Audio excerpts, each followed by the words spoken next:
So in total, we had 57 evaluable patients.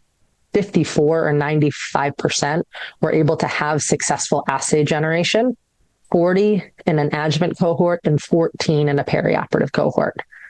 So first, for the adjuvant cohort, about 50% of these patients received adjuvant PD-1-based therapy, 40% BRAF-directed therapy, and the rest were monitored with active surveillance.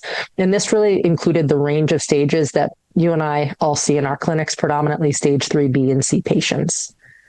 Of these 40 patients, approximately a third recurred.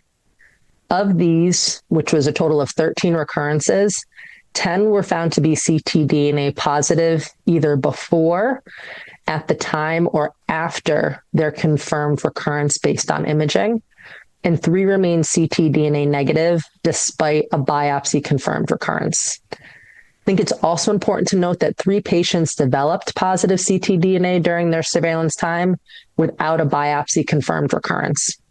Though interestingly, 2 of these patients had radiographic changes that were very concerning for recurrence. At the time of those changes, their ctDNA was found to be positive. And in both of these cases, the radiographic abnormalities spontaneously resolved and the ctDNA cleared. It's unclear what happened in those cases, but perhaps some sort of immunologic phenomenon in patients who had previously received adjuvant PD-1.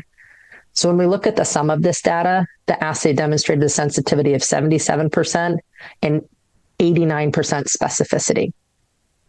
In the perioperative cohort, smaller numbers, because again, a smaller amount of time that we've been looking at these patients, but we had 14 patients evaluable who had both serial ctDNA analysis as well as pathologic response data that was presented.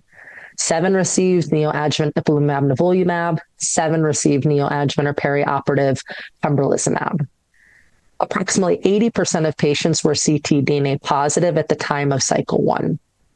Notably, 3 patients that were ctDNA negative at baseline remain ctDNA negative, and all of those patients went on to have a pathologic complete response, really showcasing the potential prognostic value of ctDNA in this setting.